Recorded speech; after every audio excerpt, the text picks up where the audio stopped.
সারা বছর আম সংরক্ষণ করে রাখবেন কি করে, চলুন সেই পদ্ধতিটি আজকে আপনাদেরকে দেখিয়ে দিই। প্রথমে উষ্ণ গরম জল করে নিতে হবে, তার মধ্যে যতটা প্রয়োজন ততটা লবণ অ্যাড করে নিতে হবে, নিয়ে সেটাকে ভালো করে মিক্সড করতে হবে। গরমের সময় আমরা প্রচুর আমের সিজন, প্রচুর আম খেয়ে থাকি, আমের বিভিন্ন রেসিপি করে থাকি।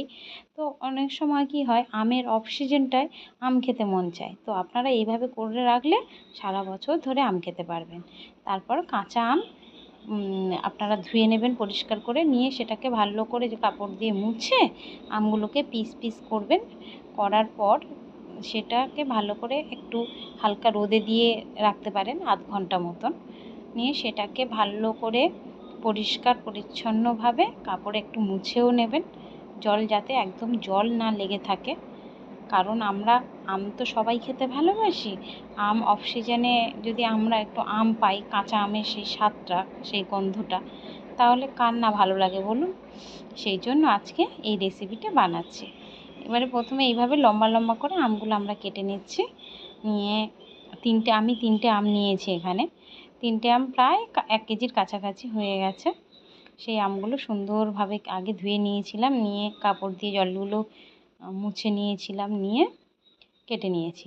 তারপরে দেখুন এখানে একটা কাঁচের জার নিয়েছি, নিয়ে তার মধ্যে আমগুলো যেগুলো আধ ঘন্টা রোদে দিয়েছিলাম, সেই আমগুলো সুন্দরভাবে আমি সাজিয়ে দিচ্ছি বয়েমের মধ্যে।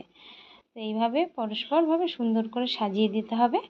দেওয়ার পর এবারে ওর মধ্যে যে উষ্ণ জলটা করে রেখেছিলাম, লবণ দিয়েছিলাম যার মধ্যে, যে জলটার মধ্যে, সেই লবণ মাখানো উষ্ণ জলটি আমি বয়েমে ঢেলে দিচ্ছি। তবে হ্যাঁ, উষ্ণটা যেন বেশি না থাকে, যেহেতু কাঁচের বয়েমে আমরা ঢালবো, তো সেহেতু হালকা একটু ঠান্ডা করেই ঢালবো জলটা।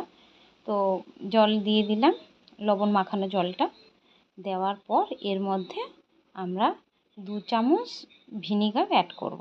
কারণ যেহেতু আমরা সারা বছর সংরক্ষণ করব, সেহেতু ভিনিগার তো একটু লাগবেই। কারণ ভিনিগার দিলে জিনিসটা ভালো থাকবে, আমরা সারা বছর ধরে খেতে পারবো। আর এটা যখন অফ সিজনে আমরা বার করব আমটা, এত সুন্দর খেতে লাগে, এত সুগন্ধ এর আমের, কি বলবো, সুন্দর